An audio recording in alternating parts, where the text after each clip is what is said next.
time for the International Press Review with Florence Villeminot. Flo, good morning. Hello. And we're going to start in India, where the newspapers are reacting to Prime Minister Narendra Modi's speech during an Independence Day celebration in New Delhi. That's right. Let's actually start with the Wall Street Journal, which has a photo of Modi giving this speech, a celebration in India and a jab towards Pakistan. Now, he used his Independence Day address to criticize Pakistan, saying that India won't bow to terrorism, and whereas Pakistan, its rival neighbor, glorifies terrorism. So you can see very harsh words here coming out of that speech, a speech that's also getting a lot of attention in the Indian papers. You can read more about that in the Times of India. Now, during this very same speech, he said that the people of the Pakistani province of Balochistan and the disputed region of Kashmir, it's called the Pakistan-occupied Kashmir, or POK, in India. Well, he said these residents of Pakistan had thanked him for raising the issue of human rights violations in Pakistan. So you can see this is the headline of the article in the Times of India. The Prime Minister holds a POK, so a Kashmir and Balochistan marrow, in the face of Pakistan. Well, it's a very, very sensitive issue, and several papers, including even Indian newspapers, have been critical of Modi, and they've accused him of provocation. That's right. Let's take a look at the political cartoon in The Hindu, so another Indian paper today. You can see they accuse Modi of essentially beating the war drum. You can see him giving this speech saying a little boom, which is amplified into this big boom boom, potentially dangerous, by this amplifier here, this speaker that looks a lot like a cannon, in fact, shooting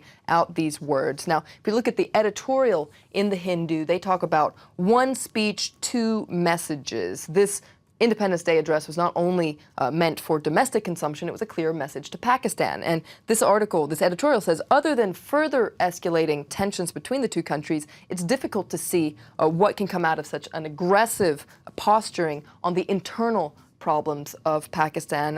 The Hindu goes on to say that it will benefit more India if Modi sticks to playing a more statesmanly role.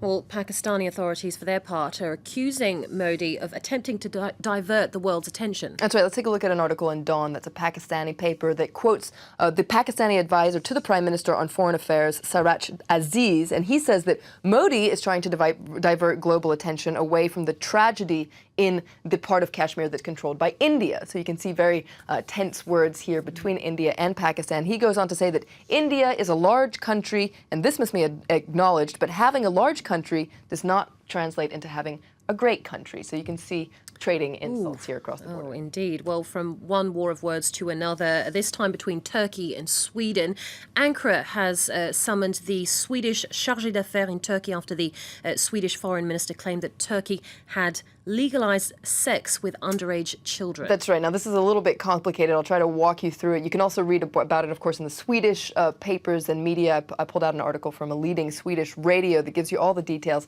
Essentially, last week, Turkey's constitutional court adopted a controversial ruling which deems that a child aged from 12 to 15 years of age can be capable of understanding the meaning of a sexual act. Now, the Swedish foreign minister responded to this ruling with a tweet, which we'll take a look at. And she says, this is Margot Wallström, she says that Turkey's decision to allow sex with children under the age of 15 must be reversed.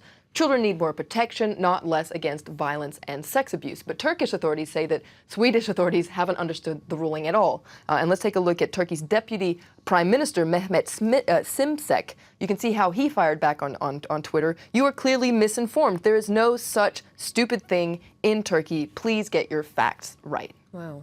Okay, but children's rights activists have sounded the alarm. They say the ruling could create a legal gap when children are not protected. That's right. You can read more about that in the Turkish press. As I said, it's a little bit complicated because essentially, currently, the legal age of consent is 18 in Turkey, and the law defines any sexual act against children, anyone under the age of 18, as abuse. Now, Hurriyet explains that what this ruling is trying to do is to make it, have each case be reviewed individually. So if you abuse a 4-year-old, it won't be the same as having a sexual consent with someone who's the age of 15, for instance. Now, the current law that says that anything under the age of 18 is abuse is still in place, will be in place for the next 6 months. but lawmakers have 6 months to make a new law, which will take this ruling into consideration. Right. Okay. Well, finally, a word on the Olympics.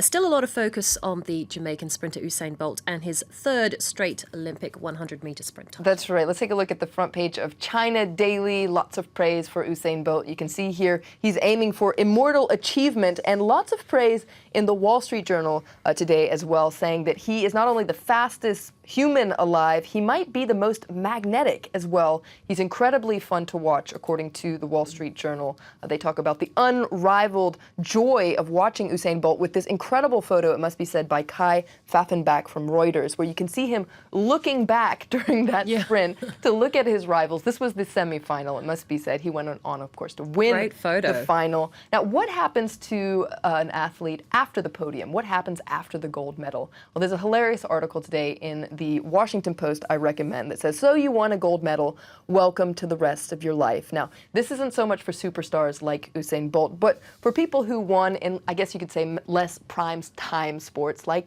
badminton or synchronized swimming. Synchronized swimming. Great sports, but perhaps not as popular. Well, it's kind of a sad story. Lots of them return to their day jobs, aren't very well paid. True. But they always have that gold medal.